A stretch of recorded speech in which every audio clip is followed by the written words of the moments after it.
नमस्कार साथियों, स्वागत है आप सभी का टुडे एग्जाम स्टडी विवेक सर के यूट्यूब प्लेटफॉर्म पे। मैं हूं विवेक पांडे और आज हम पढ़ेंगे यूपी डीएलएड फर्स्ट सेमेस्टर का जो एग्ज़ाम होने वाला है उसमें संस्कृत सिलेबस को एकदम हम परीक्षा के एग्ज़ाम के दृष्टिकोण से पढ़ेंगे। यानी एग्ज़ाम में क्या आएगा वही वही बस पढ़ेंगे, कोई इधर उधर का ज़्यादा नहीं, बस टू द पॉइंट एग्ज़ाम के लिए।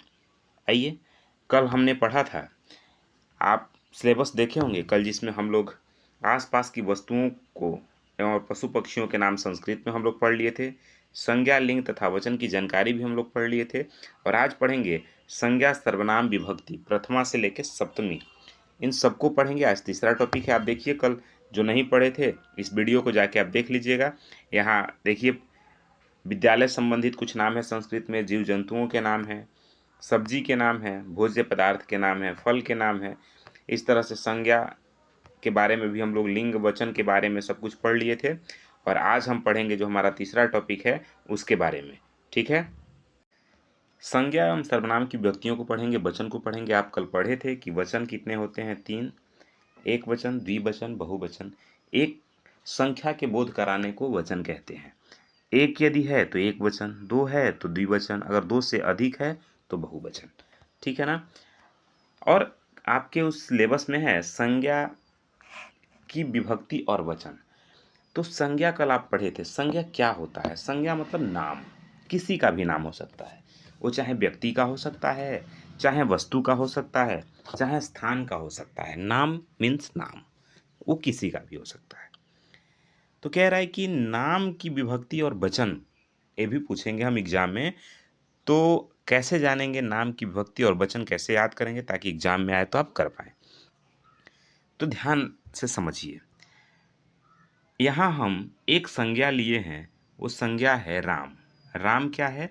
राम एक संज्ञा है। संज्ञा मीन्स नाम है।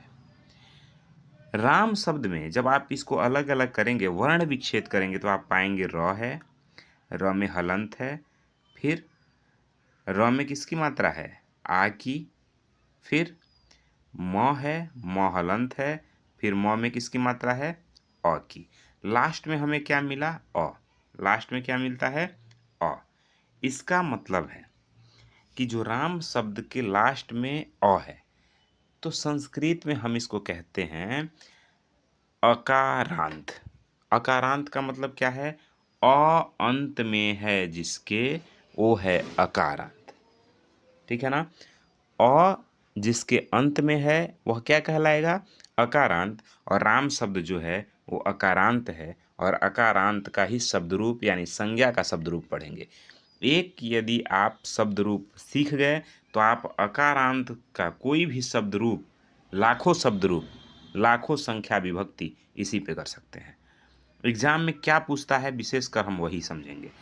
आप देखेंगे, ये है विभक्तियाँ। विभक्तियाँ कितनी होती हैं? 7। ठीक है। और ये है आपके वचन। ये है एक वचन, ये है द्विवचन, और यहाँ देखेंगे इधर है बहुवचन। ठीक है, ऐसे समझेंगे। ये है प्रथमा विभक्ति। कौन सा कारक? कर्ता कारक। कर्ता कारक में कौन सी विभक्ति होती है? तो आप जान लीजिए, प्रथमा विभक्ति होती है। एक वचन में राम शब्द का रूप बनेगा रामः, रामौ, रामाः। अब एग्जाम में कैसे पूछता है? आपके पूछेगा आपसे कि बताइए रामाः शब्द किस विभक्ति और किस वचन का है? तो आप बताएंगे कि प्रथमा विभक्ति और बहुवचन। ठीक है ना। याद करने का बहुत सही तरीका है। सबसे पहले बीच का दो याद कर लें जो एक समान है। रामौ, औ औ दोनों बनता है द्विवचन के प्रथमा और द्वितीया में। ठीक है ना। भ्याम, भ्याम, भ्याम, ये तीनों बनता है द्विवचन के तृतीया, चतुर्थी और पंचमी में। और योह की मात्रा बनती है किसमें? षष्ठी और सप्तमी में, द्वितीया के। ठीक है। इधर कैसे याद करेंगे? इधर याद करेंगे रामः, रामम, रामेण, रामाय, रामात, रामस्य, रामे। लास्ट में संबोधन बनता है राम। ठीक है ना। यहाँ बहुत इस लाइन को बस आप याद कर लीजिए, बाकी मैं याद करवा दूंगा। एक लाइन है, याद करेंगे आप रामः रामम, रामेण, रामाय, रामात, रामस्य, रामे, राम। ठीक है ना। जब पहला आपको एक वचन याद हो जाएगा, सातों विभक्तियों का एक वचन यदि आपको याद हो गया, तो द्विवचन में कुछ नहीं करना है। जो प्रथमा का है वही द्वितीया का होगा, रामौ रामौ। जो तृतीया का है वही चतुर्थी, वही पंचमी, और वही चतुर्थी पंचमी का वही होगा तृतीया, चतुर्थी पंचमी सेम है, रामाभ्याम रामाभ्याम रामाभ्याम। जो षष्ठी का होगा वही सप्तमी का होगा। इधर आइए, रामा बहुवचन है, ये पकड़ लेंगे आप। उसके बाद द्वितीया के बहुवचन में लिखा है रामान, रामः, रामौ, रामान। जहाँ नकार हलंत होगा वो द्वितीया का बहुवचन होगा, ये ध्यान रखिएगा। जो नकार हलंत होगा द्वितीया का क्या होगा, बहुवचन होगा। जहाँ अहि की मात्रा होगी, जहाँ अहि की मात्रा होगी वो तृतीया का बहुवचन होगा। और जहाँ भ्य शब्द होगा वो चतुर्थी और पंचमी में होगा। जहाँ रामा अड़ाम होगा, चाहे रामा नाम होगा, जहाँ अड़ाम या फिर नाम शब्द लास्ट में आए, ध्यान रखिएगा वो षष्ठी का बहुवचन कहलाएगा। जहाँ सु शब्द लास्ट में आए वो सप्तमी का बहुवचन कहलाएगा। क्वेश्चन पूछेगा आपसे कि राम शब्द के सप्तमी विभक्ति के बहुवचन में क्या रूप बनेगा, आप बताएंगे रामेशु। क्वेश्चन पूछेगा रामाभ्याम, रामाभ्याम किस विभक्ति के किस वचन में बनेगा, तो आप बताएंगे तृतीया, चतुर्थी और पंचमी के द्विवचन में बनेगा। बात समझ में आ रहा है। क्वेश्चन ऐसा ही पूछता है एग्जाम में। क्लियर है। चलिए, आई होप कि आपको ये बातें समझ आ गई होंगी। आपको याद करना है रामः, रामम, रामेण, रामाय, रामात, रामस्य, रामे, राम। रामौ रामौ रमाभ्याम रमाभ्याम रमाभ्याम रामयोः रामयोः। रामः रामान रामहि, रामेभ्यः रामेभ्यः रामाणाम रामेषु। फिर से एक बार देखिए, याद कैसे करेंगे। रामः रामम रामेण रामाय, रामात रामस्य, रामे, राम। रामौ रामौ रमाभ्याम रमाभ्याम रमाभ्याम रामयोः रामयोः। रामः रामान रामहि, रामेभ्यः रामेभ्यः रामाणाम रामेषु। ऐसे याद कर लेना है। ठीक है। चलिए आगे देखते हैं। ऐसे ही आपके सर्वनाम का भी कहा था कि सर्वनाम भी एग्जाम में है, सिलेबस में है आपके। तो सर्वनाम है अहम शब्द, मैं शब्द का सर्वनाम। आप जानते हैं किसे कहते हैं। संज्ञा के जगह पे जो प्रयोग हो जाए वो सर्वनाम है। संज्ञा मीन्स नाम। अब मान लीजिए हमको नाम किसी का नहीं मालूम है, तो हम क्या कहेंगे, वह कौन है, यह कौन है, या वो कौन है, या वे सब कौन है। क्यों? क्योंकि हमको नाम नहीं मालूम है। तो नाम के जगह पे जो हम इस्तेमाल कर रहे हैं वही सर्वनाम है। बात समझ में आ रहा है। नाम के जगह पे यानी संज्ञा के जगह पे जो हम प्रयोग कर रहे हैं वही कहलाएगा सर्वनाम। जैसे मैं कौन, तो अगर नाम बताया तो मैं संज्ञा हो गया, और नाम नहीं बताया तो मैं सर्वनाम हो गया। तो मैं शब्द सर्वनाम है। संस्कृत में कहते हैं अहम। रूप लिखा है अहम अवाम वयम, माम अवाम अस्मान, मया अवाभ्याम अस्माभि, मह्यम अवाभ्याम अस्मभ्यम, मत अवाभ्याम अस्मत्, मम आवयो अस्माकम, मयि आवयो अस्मासु। क्वेश्चन पूछेगा अस्मासु किस वचन के किस विभक्ति में बनता है। ध्यान रखिएगा सप्तमी विभक्ति के बहुवचन में बनता है। मत शब्द किस वचन के किस विभक्ति में बनता है, तो एक वचन के पंचमी विभक्ति में बनता है। ठीक है। इस तरह से आप याद रखिएगा। याद आप ऐसे भी कर सकते हैं कि सबका पहले एक वचन याद कर लें, सातों विभक्तियों का पहले एक वचन याद कर लें।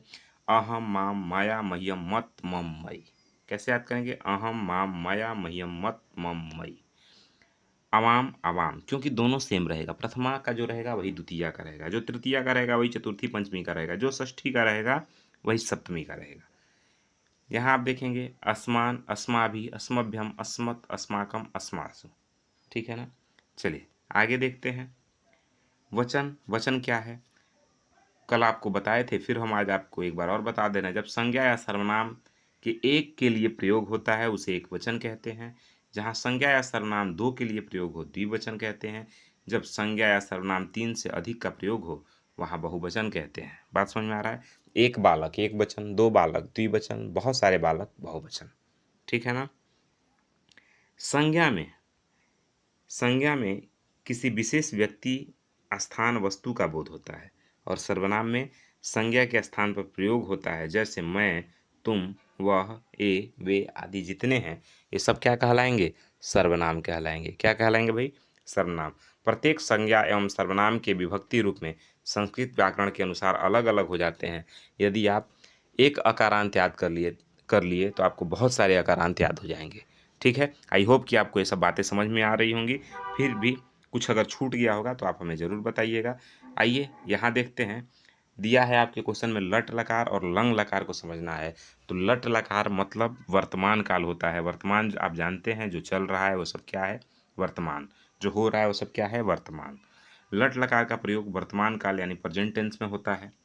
उदाहरण के लिए रामः पढ़ती, राम पढ़ता है या राम पढ़ रहे हैं, कुछ भी कह सकते हैं। राम पढ़ रहे हैं या राम पढ़ता है।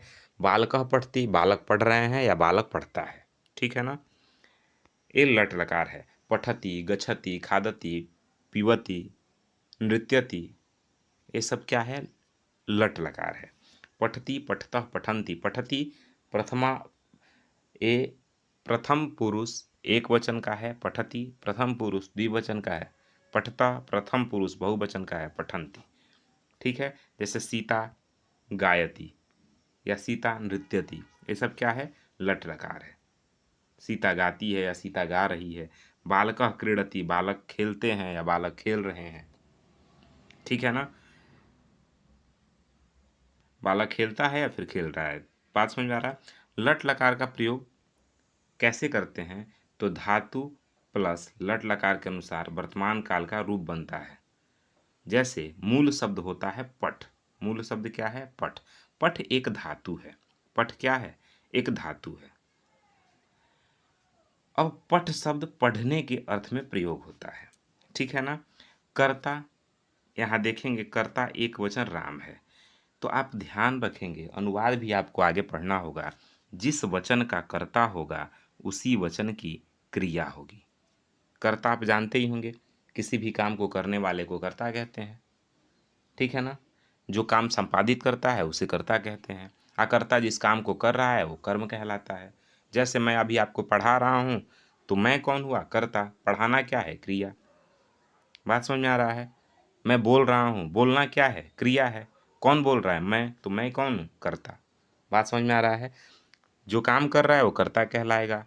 अकर्ता जिस काम को कर रहा है वो क्रिया है। तो यहाँ संस्कृत में अनुवाद भी करते समय आप ध्यान रखिएगा, जिस वचन का कर्ता होगा उसी वचन की क्रिया होगी। कर्ता है प्रथमा विभक्ति एक वचन का, तो पठती जो क्रिया है वो भी है प्रथम पुरुष एक वचन का। पठती, पठतः, पठन्ति बनता है ना, तो एक वचन है पठती, प्रथम पुरुष एक वचन का है। द्विवचन में बनेगा, द्विवचन अगर आप कर देंगे, पठती के जगह पठतः कर देंगे तो रामः के जगह रामौ हो जाएगा, क्योंकि रामः रामौ, रामौ द्वितीया है। अगर आप रामाह कर देंगे तो यहाँ पठती या पठतः नहीं होगा, यहाँ पठन्ति यानी बहुवचन हो जाएगा। बात समझ में आ रहा है आपको? देखिए यहाँ दिया भी है। आइए लंग लकार थोड़ा सा समझने का प्रयास करते हैं। लंग लकार क्या है? लंग लकार का मतलब होता है भूतकाल यानी पास्ट टेंस। लंग लकार का प्रयोग हमेशा भूतकाल के लिए होता है। उदाहरण के लिए रामः अपठत, राम ने पढ़ा। ठीक है ना? राम ने पढ़ा या राम पढ़ता था। ठीक है ना? सीता अगायत, सीता ने गाया। बालकः अक्रीडत, बालक ने खेला। लंग लकार का प्रयोग कैसे करते हैं? तो लंग लकार का प्रयोग करते हैं धातु प्लस लंग लकार के अनुसार भूतकाल का रूप बनता है। जैसे पठ मूल शब्द है, पठ धातु में जब लंग लकार लगा देंगे तो अपठत बन जाएगा। अपठत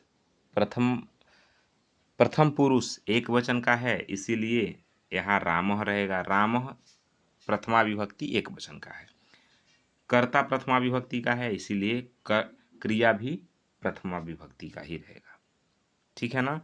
रामः अपठत। ठीक है, बात समझ में आ रहा है? चलिए ऐसे ही आगे भी आप समझ लीजिएगा। मुख्य अंतर क्या क्या है, लकार का अर्थ क्या होता है और मुख्य अंतर क्या है? तो लट लकार करता है वर्तमान काल का होगा, और लंग लकार किया या कर चुका है, ये भूतकाल का होगा, भूतकाल में किया या कर चुका। अपठत, अपठताम, अपठन, ये किसका है? लंग लकार का है। बात समझ में आ रहा है? चलिए, आई होप कि आपको समझ आ रहा होगा। फिर भी अगर कोई डाउट हो आपको तो कमेंट बॉक्स में आप हमसे पूछिए और हम बेहतर आपको समझाने का प्रयास करेंगे। वीडियो पसंद आया हो लाइक शेयर करिए, चैनल पे नए हैं सब्सक्राइब करके जाइएगा। मिलते हैं अगले वीडियो में, तब तक के लिए जय हिंद।